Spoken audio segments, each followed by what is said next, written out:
llevas mis cargas y permaneces fiel. Tú que cubres mi vida de amor y justicia, oh Cordero fiel. Tú, Cordero de Dios, llevaste en ti todo mi dolor. Tú rasgaste al morir el velo que ayer me separó de ti.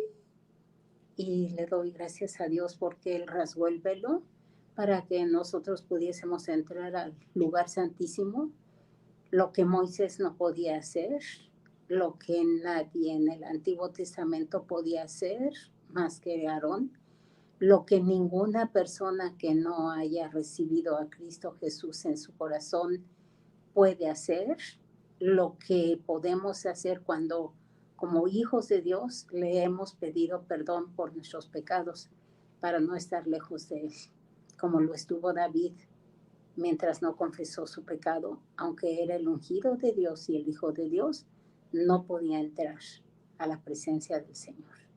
Así que estemos en la presencia del Señor y busquemos al Señor con todo nuestro corazón. Aleluya. Asombro tendrán cuando termine esta pandemia, porque terminará, dice el Señor Jehová. En el nombre de Jesús, amén. Bueno, vamos a seguir analizando para terminar, Dios mediante, el Salmo 32, que habla de la transgresión. Y el versículo 8 dice, te haré entender y te enseñaré el camino en que debes andar. Sobre ti fijaré mis ojos. Ahorita me acordé, en la mañana andaba revisando unos cajones y me encontré una fotografía de David donde está en su salón de clase y está así, pero súper atento.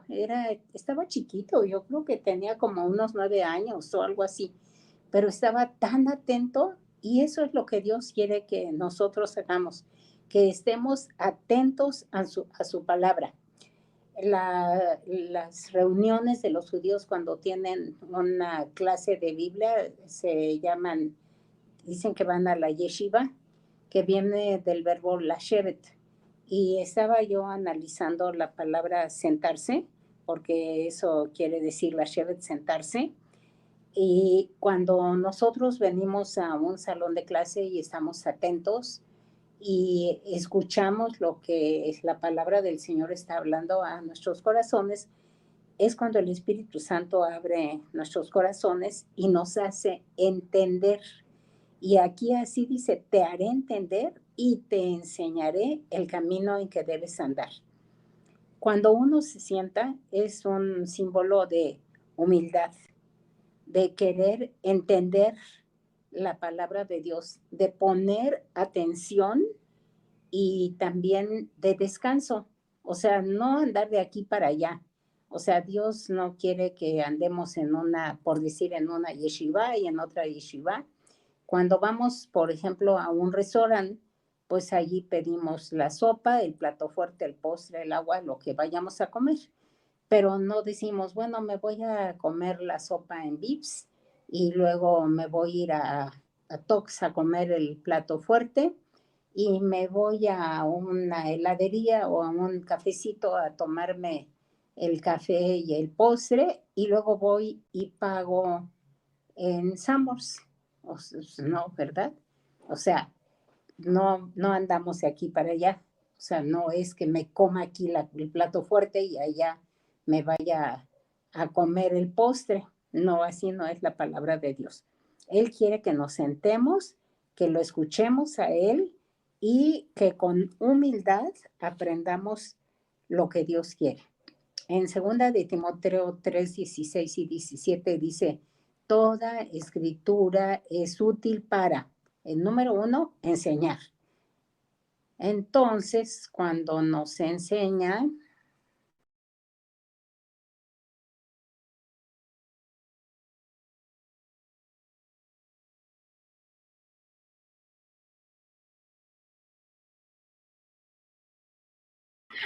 Pastora, no se escucha.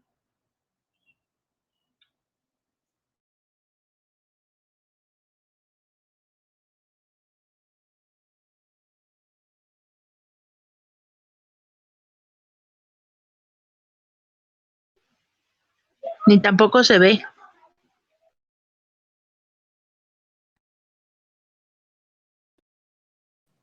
¿Sí me escuchan? Es que me entró una llamada. Ahorita ya escuchamos. Sí, me entró una llamada por WhatsApp y se cortó, pero bueno. Te escuchamos y te vemos. Qué bueno. Les estaba diciendo entonces que cuando vamos a aprender la palabra de Dios, en segunda de Timoteo 3, 16 y 17, dice, toda escritura es útil para enseñar. Entonces, hagan de cuenta que estamos en el salón de clase. El libro de texto es la Biblia, la palabra de Dios. El maestro es el Espíritu Santo porque es el que nos va a enseñar. Y nosotros lo que tenemos que hacer es sentarnos a escuchar, a abrir nuestro corazón para aprender. Eso es estar en una, como dicen los judíos, en una yeshiva, o como Dios aquí nos está diciendo, te haré entender. O sea, te voy a sentar a que aprendas. Nos pone en el salón de clases. Ya que estamos escuchando el Espíritu Santo, entonces nos redarguye, porque para eso es la palabra de Dios, y luego nos corrige y finalmente nos da instrucciones. Y ahorita, pues, cada uno debe de pensar en qué etapa está de estas, si está aprendiendo o si ya está redarguido o si ya Dios le está corrigiendo su camino o ya está listo para recibir instrucciones de Dios. Así que ahorita sentémonos a escuchar la palabra de Dios y cada quien en su corazón. Entonces, el hecho de estar sentados también es un símbolo de que yo estoy descansada. Uh-huh. Dice, pensamos en aprendizaje, en instrucción. Por ejemplo, si yo digo voy a ir a tomar un curso o ahora que estoy aquí voy a meterme a tomar por internet un curso de alguna carrera que yo a lo mejor siempre quise estudiar y ahora tengo tiempo de hacerlo, pues hagámoslo. Uh-huh. Pero lo que Dios quiere es que nosotros nos sentemos a escuchar y que nos dé el entendimiento, porque en Efesios 4:18 dice que la gente que no entiende, dice, teniendo el entendimiento entenebrecido, ajenos de la vida de Dios, por la ignorancia que en ellos hay y por la dureza de su corazón. En Oseas 4:6 dice, mi pueblo perece por falta de conocimiento. Por eso debemos de sentarnos a escuchar la palabra de Dios. Yo debo de saber que tengo que tener conocimiento para poder entender. Si no tengo conocimiento, pues no voy a poder entender. Entonces, Dios, en lo general, no está pensando en que yo me voy a graduar, por ejemplo, de aprender hebreo. Yo un día me fui a meter a aprender hebreo porque Dios me mandó, pero pues yo creo que yo hubiera pensado al último en ir a aprender hebreo. Pero me gustó tanto la idea que, bueno, el propósito de Dios para mi vida, que dije, pues sí, sí voy a ir, porque puedo entender la palabra de Dios mejor. Y cuando tengo alguna duda de la traducción, pues me voy al original para ver qué es lo que Dios quiere. Dios no tiene en mente que yo voy a ser una doctora, una médica. Digo, claro que no se enoja porque yo llegue a ser médica o contadora o ingeniera o bióloga o química o lo que sea. Pero eso no es lo que Dios tiene en mente, porque lo que Dios tiene en mente es mi carácter, porque Él vino a redimir mi alma. Y acuérdense que en el alma están los sentimientos, los pensamientos y la voluntad. Entonces, Él quiere que mi mente esté sujeta a la mente de Cristo. Dice en 2 Corintios, pero nosotros tenemos la mente de Cristo. Cuando un día Dios me dijo, Judith, pídeme que tengas la mente de Cristo, yo dije, ay, no. Yo sentí así terrible porque dije, ay, se me hace como muy osado.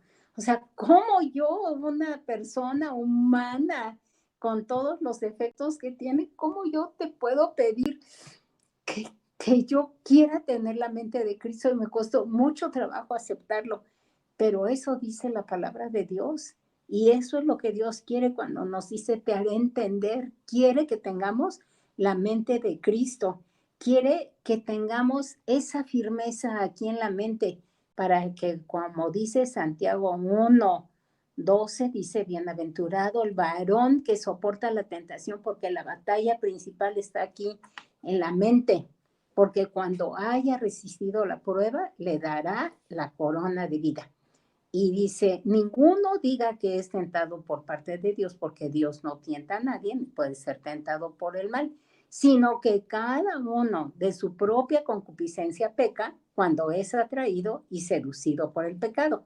Entonces, yo peco porque mi mente está entenebrecida y porque no he alcanzado a entender que no tengo conocimiento y porque mi corazón está duro.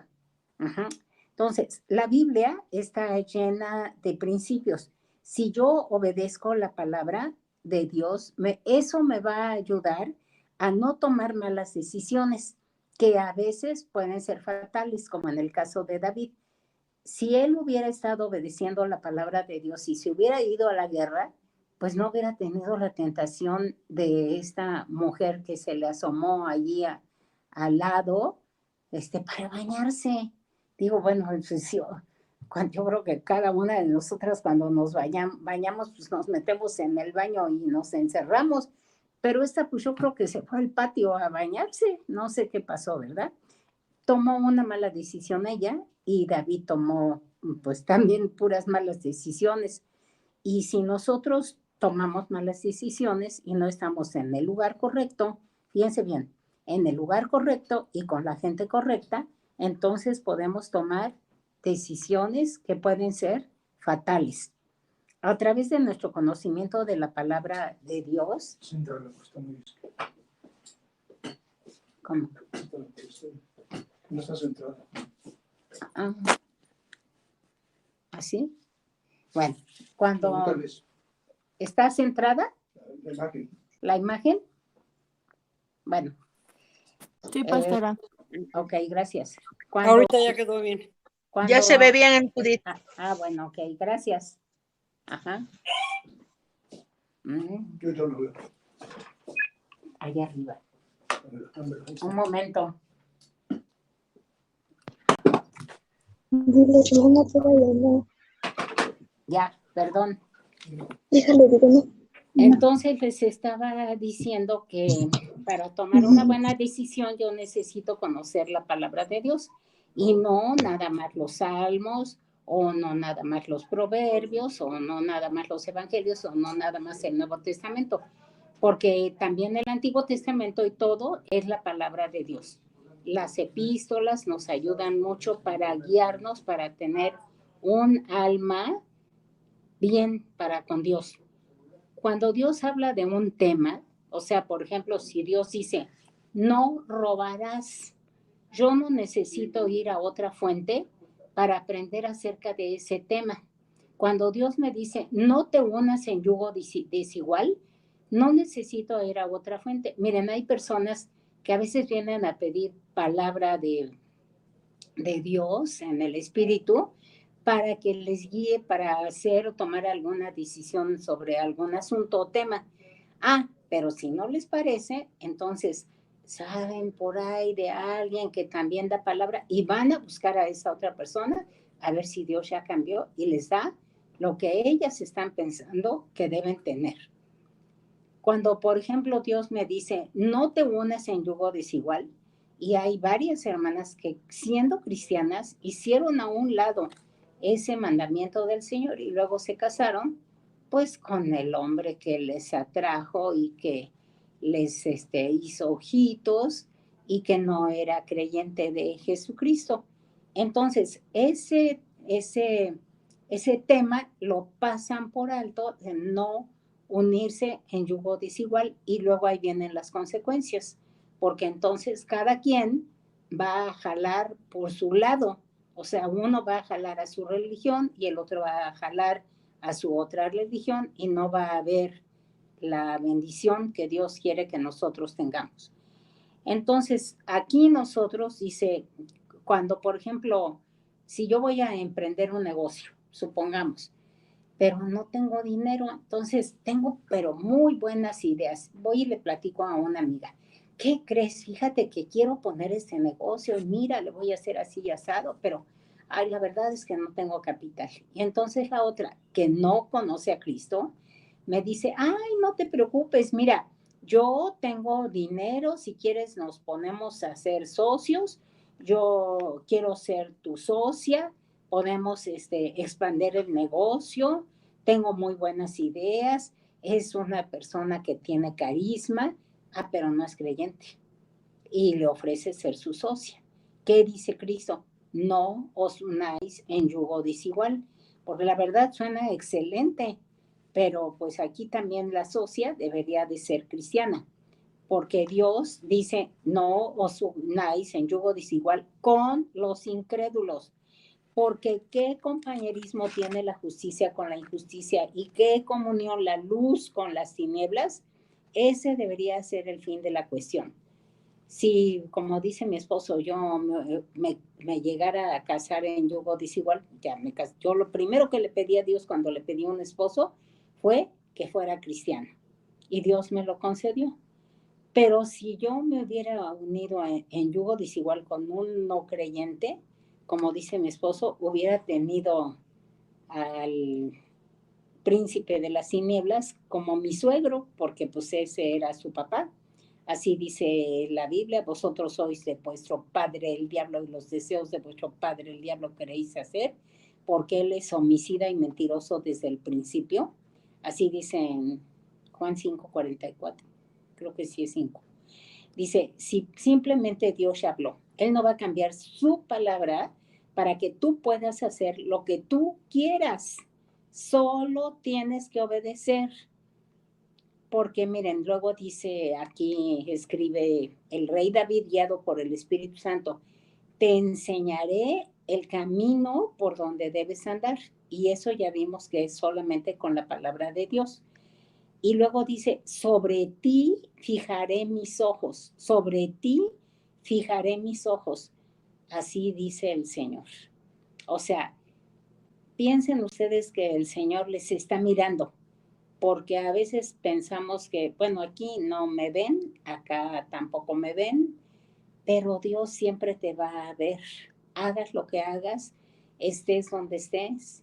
Dice el Salmo 139, dice, si subiera a los cielos, ahí estás. Si descendiere al abismo, ahí estás tú.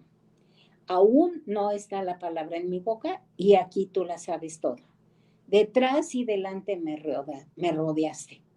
O sea, ¿cómo me voy a esconder de la vista de Dios? Él me va a ver en donde quiera que yo me encuentre. Así que acuérdense de Pedro. Cuando el Señor Jesucristo le dio una palabra a Pedro, allá en el Evangelio de Lucas, nos narra que le dijo, dice Pedro, o sea, Simón, le dijo, he aquí Satanás os ha pedido para zarandearos como a trigo, pero yo he rogado por ti para que tu fe no falte. Eso dice Lucas 22:31. En el mismo capítulo de Lucas, más adelante dice que Pedro le negó al Señor Jesucristo, lo zarandeó el diablo. ¿Qué es zarandear? Dice, es mover una cosa de un lado a otro así, con rapidez y con energía, fuerte, fuerte, fuerte. Cuando a veces las mamás se desesperan con los hijos, hasta los amenazan y les dicen, vas a ver, te voy a dar una zarandeada que te vas a acordar de mí. Y cuando alcanzan al muchachito, lo cogen y ¡paz! Le dan y le dan y le dan y le dan. Le dan su zarandeada. ¿A quién se parecieron las mamás que zarandean a los hijos? Porque aquí dice, Satanás os ha pedido para zarandearos como a trigo. O sea, que esa no es la manera de corregir a un muchacho. O sea, ¿qué hizo el Señor Jesucristo para corregir a Pedrito? Vino la noche de la Pascua, bajaron del monte Moria, con donde estaban celebrando la Pascua, y descendieron para subir nuevamente al Monte de los Olivos. Se fueron cantando el himno al Señor Jesucristo, lo aprendieron allí, salió gente con palos y con espadas, y fueron los alguaciles, que eran los guardias del sumo sacerdote, y fueron también una compañía de soldados por parte de Pilato, que eran 33. Los de la compañía se componía de 33. Uh-huh. Entonces, aquí, cuando llegan, Pedro primero se para muy valiente. Yo creo que estaban ya sospechando que algo iba a pasar, porque el Señor Jesucristo ya se los había advertido y les dijo: todos os escandalizaréis de mí esta noche. Cuando les dio esa palabra y les dijo que lo iban a negar, dijo: no, maestro. Todos le juraron y le prometieron: en ninguna manera, nosotros allí vamos a estar. Entonces yo creo que Pedro tomó una espada, porque cuando llegaron toda esa turba, nada más turba, y acompañados y guiados por Judas, saca su espada, Pedro, y le corta la oreja. Yo digo que es mucha oreja, es verdad.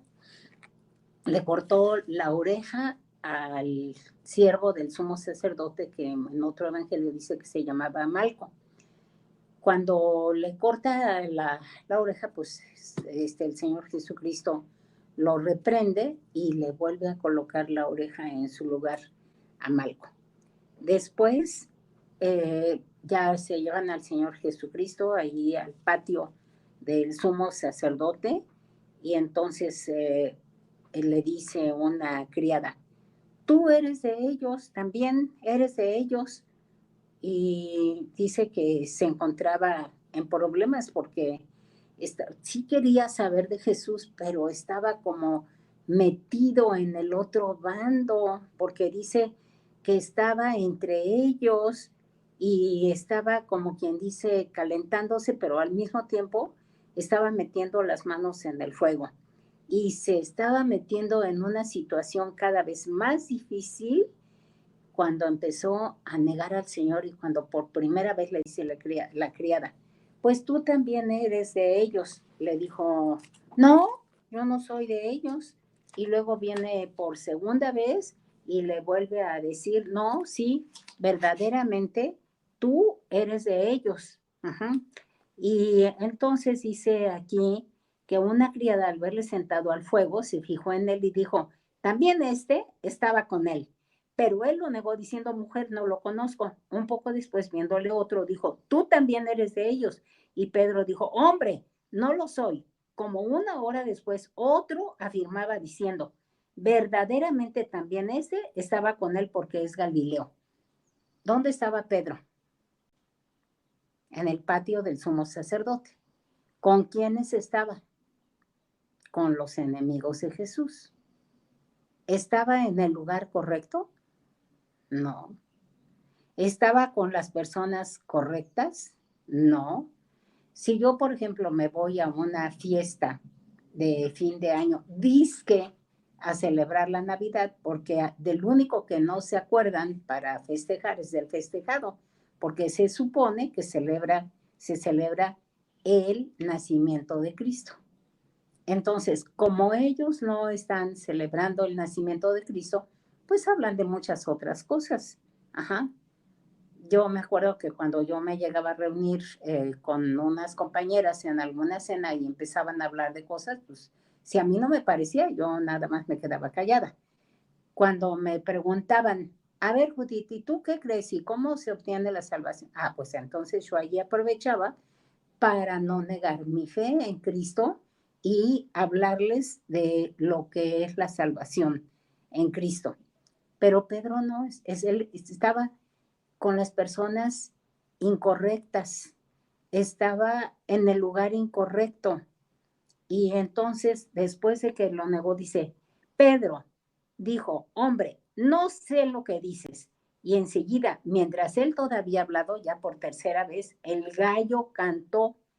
Entonces, fíjense lo que hizo el Señor Jesucristo. Lo estaba mirando y lo estaba escuchando el Señor Jesucristo.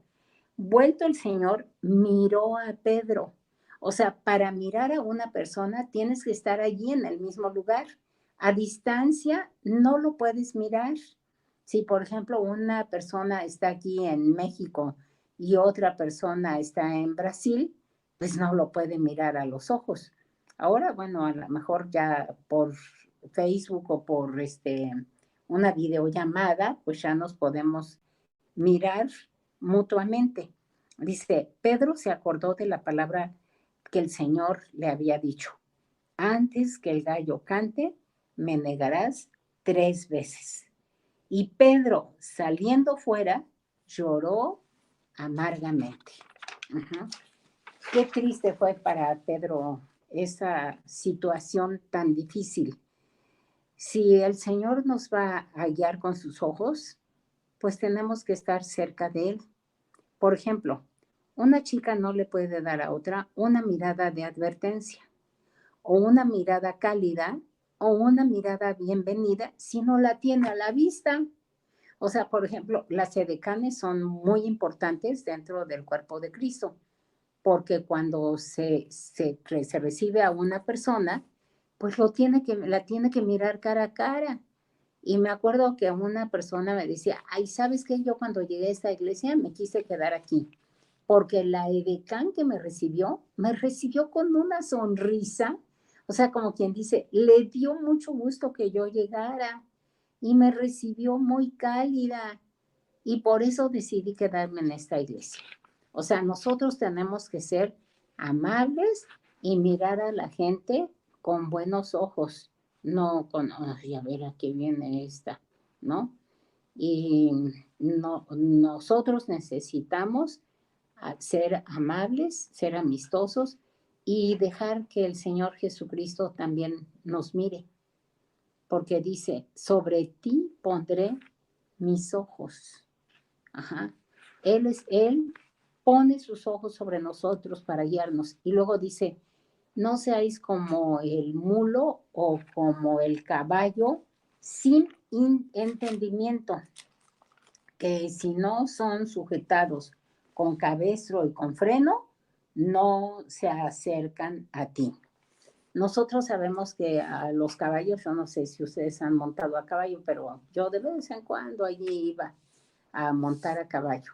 Me gustaba ir a San Miguel Regla y había caballos para montar. Y entonces, pues nada más te dan unas pequeñas instrucciones, te montan y te dan la rienda y te dan como látigo para pegarle al caballo para que empiece a caminar. Y si tú quieres que se frene, como tiene el caballo aquí unas como cuerdas, que es el cabestro, y luego tiene acá adentro en la quijada un como como anzuelo, yo digo, que si se lo jalas, pues lo lastimas. Entonces el caballo así se mueve la cabeza y pues se para que no lo lastimes. Y entonces por eso Dios dice, te haré entender. No seas, o te advierte, te dice, no seas como el mulo, como el caballo, porque saben que si no entendemos a la primera, como dice el Levítico 26, Dios nos va a estar mandando castigos y castigos y castigos. Dice, te voy a mandar 7, y si no entiendes, te voy a mandar 7, otros 7, y si no entiendes, te voy a mandar otros 7. ¿Y ustedes creen que a Dios le va a agradar estarnos mandando castigos y castigos? Claro que no. O sea, Dios es amoroso, dice que se duele del castigo. Creo que es en Joel. Se duele del castigo. O sea, a mí, por ejemplo, cuando mis hijos estaban chiquitos o ahora que ya están grandes, si Dios los castiga, pues a mí me duele. Claro que me duele y lloro porque me duele ver un castigo. Y si cuando estaban chiquitos y yo los tenía que castigar, pues yo no, al principio a lo mejor sí los llegué a castigar feo, así, enojada. Pero luego Dios me dio la oportunidad de tomar un curso para la disciplina de los hijos y allí me enseñaron que yo no debo desquitarme con los hijos, que no les debo gritar, que no les debo decir palabras como, te lo dije, me alegro, ¿ya viste? ¿Y por qué lo hiciste? Y vas a ver. Y no, cosas así por el estilo. Pues yo no se las decía a mi esposo, porque pues según yo lo respetaba mucho desde siempre, pero sí se las llegué a decir a mis hijos. Te lo dije. Me alegro, ya ves, porque yo te dije, no corras o no te subes allí, te subiste y te caíste. Pues me alegro. O sea, en lugar de dolerme de que se cayó y de Dios sí se duele, a Dios sí le duele. Uh-huh. Entonces, cuando nosotros corrijamos a nuestros hijos, tenemos que hacerlo como Dios quiere que lo hagamos. En la palabra de Dios en Isaías 30:28 también habla de que Él va a zarandear. ¿A quién? A la humanidad, a las naciones. Y yo creo que eso es lo que Dios está haciendo ahorita. Dice, su aliento cual torrente que inunda, llegará hasta el cuello. Así decimos a veces, hoy, dice, ya no aguanto, ya me llegó al cuello la prueba. O sea, quiere decir que el agua ya me llegó al cuello, pues ya me falta poquito aquí para ahogarme. Dice, llegará hasta el cuello para zarandear a las naciones. Y luego explica y dice, con criba de destrucción. O sea, los va a zarandear, pero no como quien dice para producir algo bueno, para edificarlo, sino dice aquí con criba de destrucción.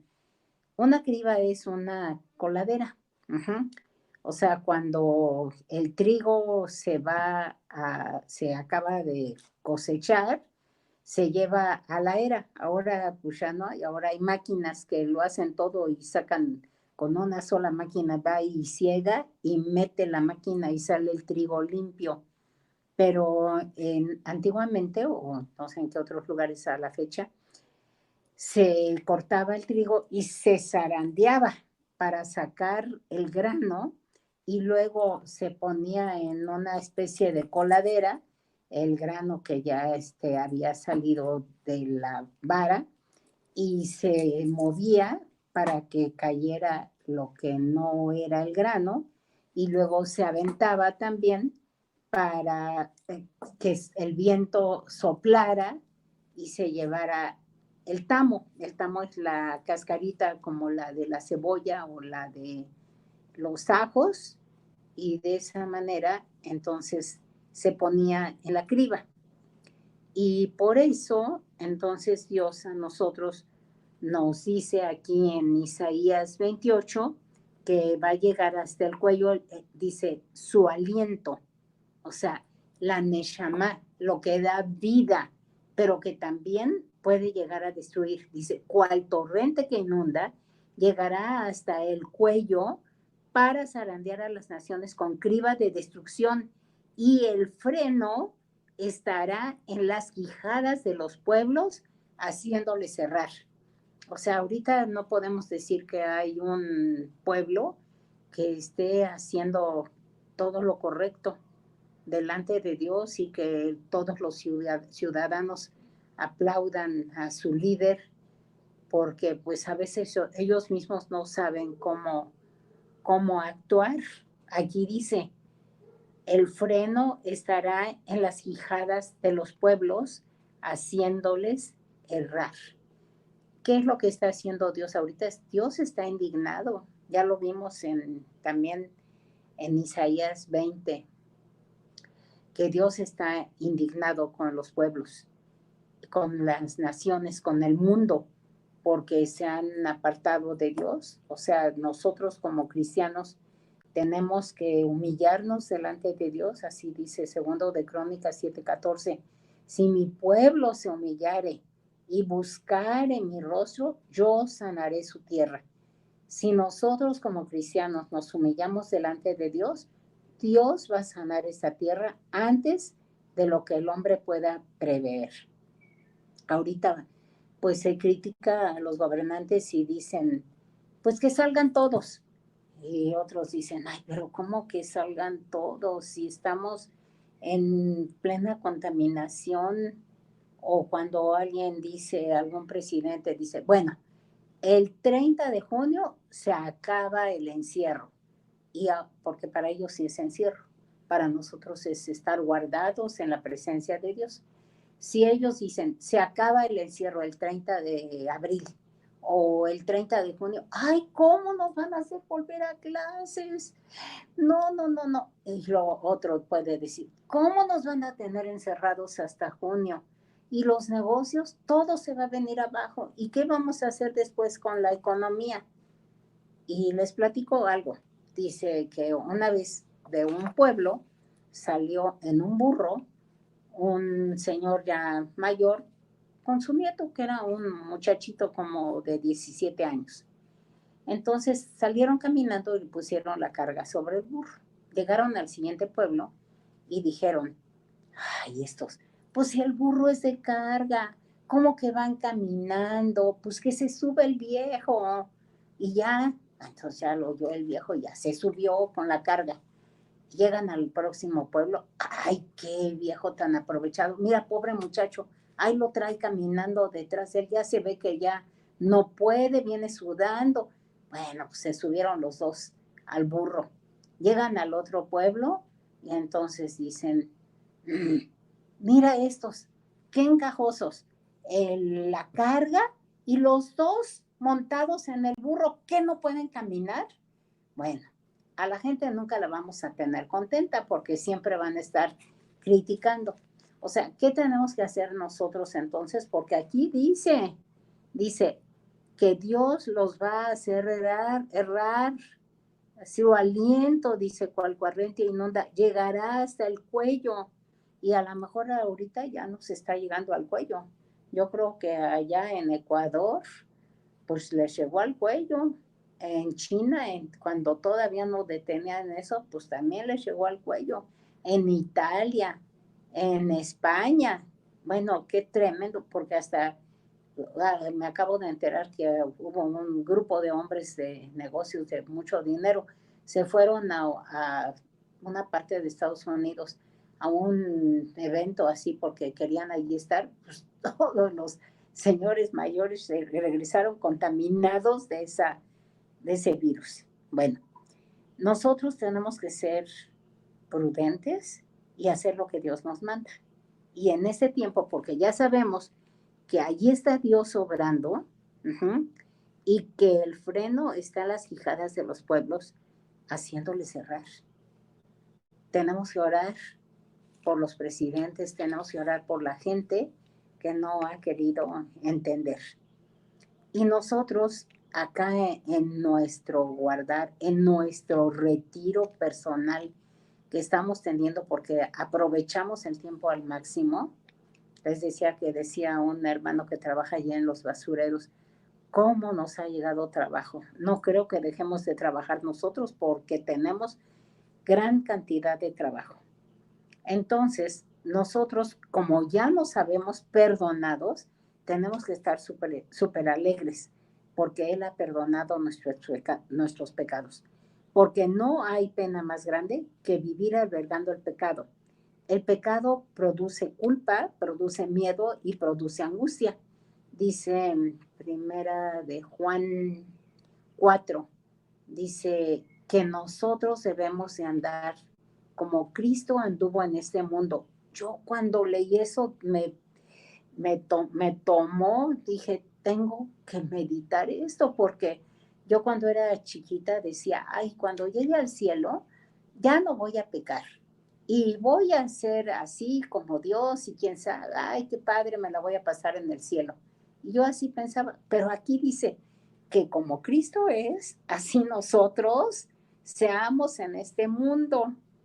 Y luego dice que el perfecto amor echa fuera el temor, de modo que el que teme no ha sido perfeccionado en el amor. Así es que a ti, hermano, que me estás oyendo, hermana, te digo, si tú tienes temor de lo que viene, porque podemos decir, pues ya se acerca la venida de Cristo, pero tiene que cumplirse antes las 70 semanas de Daniel. Y son 7 años y no va a ser nada agradable para nosotros los cristianos esos 7 años. Entonces, si yo tengo temor de lo que va a suceder en ese tiempo, es porque no he sido perfeccionado en el amor. Tengo todavía peso de culpa. Cuando pido perdón, entonces ese peso es quitado, ese peso es levantado y finalmente puedo gozar de la paz. Podríamos decir que desafortunadamente las personas a las que Dios nos ha perdonado no siempre somos las mejores perdonadoras. Porque si, por ejemplo, alguien nos ha causado alguna gran pena, estamos batallando con la cuestión todavía del perdón. A través de este estudio me han hablado varias hermanas para decirme que gracias a Dios han podido perdonar, pero también hay otras que me han dicho que no pueden perdonar. Entonces yo te invito a que verdaderamente perdones de corazón. Si tú estás tratando de deshacerte de la amargura que te está destruyendo, porque la amargura daña al cuerpo. FM Tender. Line in. Le cierran el micrófono, por favor. La amargura te puede dar cáncer, te puede dar diabetes, te puede dar artritis, o sea, te puede dar algunos otros problemas, falta de trabajo, un esposo que se va, porque pues como tú amargada, pues lo vas a tratar súper mal. Entonces el esposo va a decir, ay no, yo no quiero vivir con esta fiera. Entonces, pues yo te invito a perdonar, es tiempo de perdonar. La palabra de Dios dice, hoy es día de salvación. Se necesita una persona para perdonar, pero se necesitan 2 personas para reunirse. O sea, ¿quiénes son estas 2 personas? La persona que me ofendió, a la que yo ya perdoné y le digo que ya la perdoné, y yo. Ajá, yo ya la perdoné, pero si ella no reconoce que me ofendió o piensa que yo fui la que lo ofendí o que yo le quité algo y no está preparada, entonces no, esa reunión necesita tener 2 personas que han perdonado, porque podemos perdonar a una persona, pero nunca nos va a decir que está arrepentida, porque generalmente esas personas luego ya, que te perdone Dios, así dicen. Se necesitan 2 personas para podernos reencontrar y hasta que esa persona esté realmente arrepentida, entonces yo me voy a poder reencontrar con esa persona. Supongamos en el matrimonio, que a veces es así como que medio inaudito. El hombre va y se va con otra mujer y viene y trata mal a su esposa y entonces la esposa de repente dice, ay no, estoy actuando mal, y reconoce que está actuando mal y va y lo trata bien y le pide perdón y todo lo demás. Y el otro se hace muy digno y siente que, ay sí, ella es la que tuvo la culpa. Allí no hay reconciliación, porque él no está arrepentido y no está reconociendo que está actuando mal, que estuvo siéndole infiel a su esposa.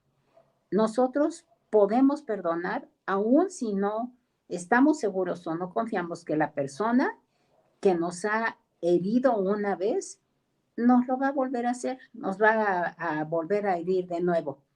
Pero un reencuentro solo puede suceder si tenemos la seguridad, si confiamos que la persona que nos lo ha hecho una vez no nos herirá de nuevo. En Mateo 18, donde habla de la parábola de los 2 deudores, dice, le soltó y le perdonó la deuda. Allí ya no había ataduras, ya había reconciliación. Porque el perdón, la falta de perdón tiene ataduras. El perdón ya no tiene ataduras porque dice, le soltó. El reencuentro, si no ha habido perdón, tiene muchas ataduras. ¿Estamos reflejando el trato que Dios nos ha dado o tenemos diferentes estándares para otra gente que los que requerimos para nosotras mismas? ¿Somos dadivosas y edificadoras o egoístas y destructoras? O sea, cada quien debe de pensar qué es lo que es. Porque en Jeremías 1, Dios le dijo a Jeremías que lo había puesto para desarraigar, lo había puesto allí en Jeremías 1:10, dice,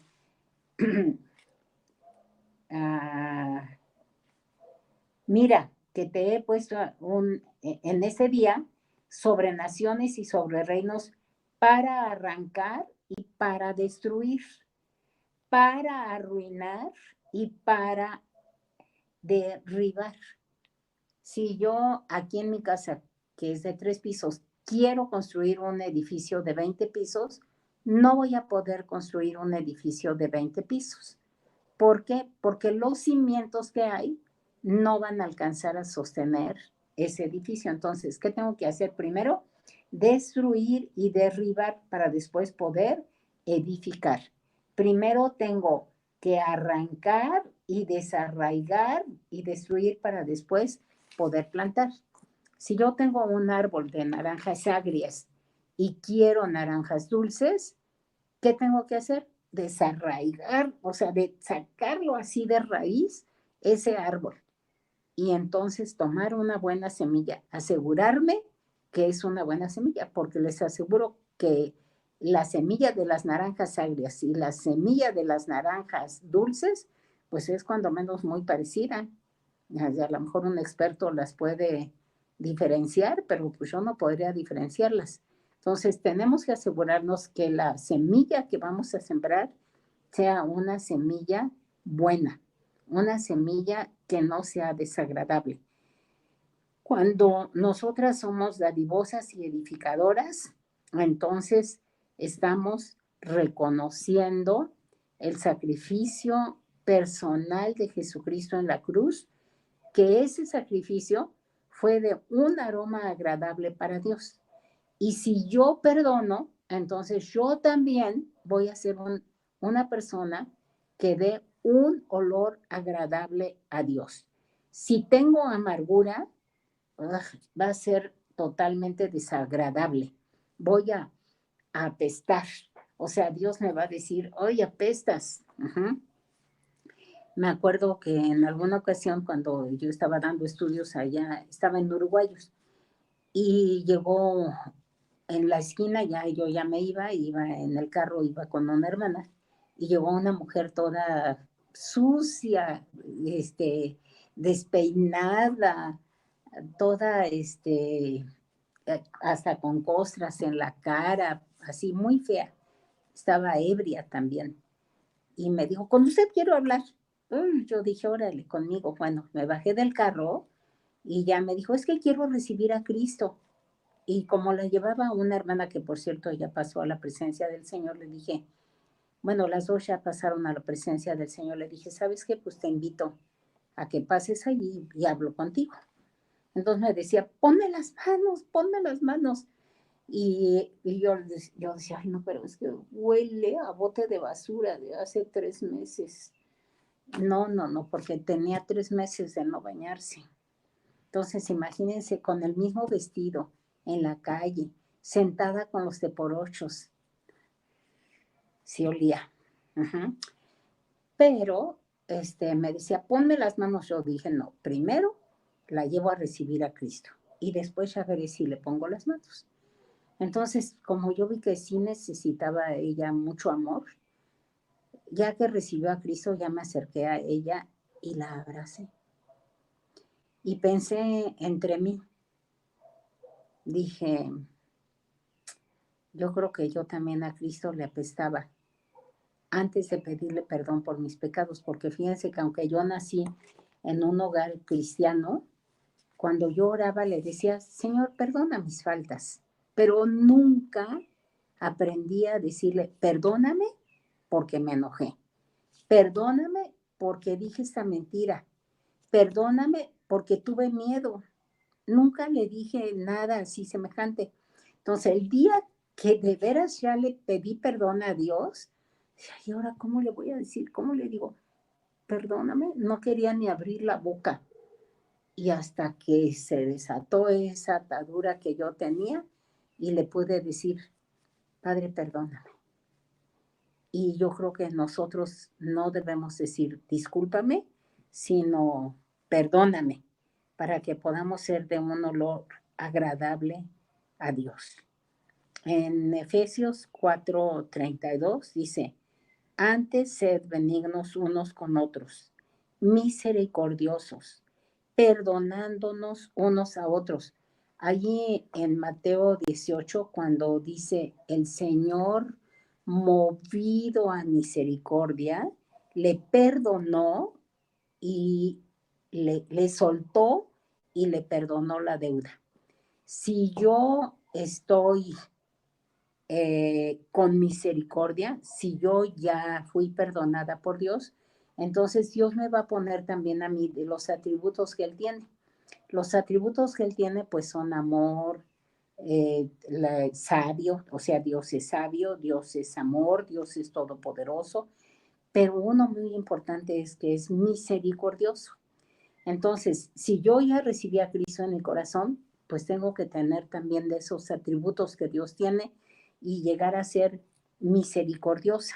Si yo soy misericordiosa, quiere decir que ya me parezco a Cristo. Dios es benigno conmigo. La misericordia y la gracia me gusta definirlas de esta manera.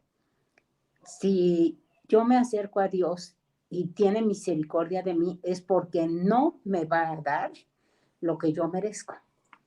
Y si me acerco para alcanzar gracia delante de Dios, es porque sí me va a dar lo que no merezco.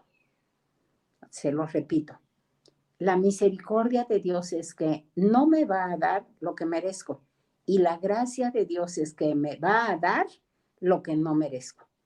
Si Él es benigno para conmigo, quiere decir que yo me merecía un castigo, pero de aquellos. Pero Dios en su benignidad me atenuó el castigo y no me dio realmente lo que merecía. Entonces yo tengo que ser benigna con los que me han ofendido, misericordiosa, perdonar, como también Dios nos perdonó a nosotros en Cristo. Y eso es lo que dice, te haré entender. No seas como el mulo o como el caballo sin entendimiento. Dios no quiere sujetarnos con cabestro o con freno. Dice que si no han de ser sujetados con cabestro y con freno, no se acercan a ti. Acércate a ti, acércate a Dios ahora que estás en posibilidad de hacerlo. Ahora que tienes el tiempo para hacerlo. Ahora que puedes reconciliarte con Dios y con tu prójimo, hazlo. Él te está esperando con los brazos abiertos. Así dice el Señor. En el nombre de Jesús. Amén.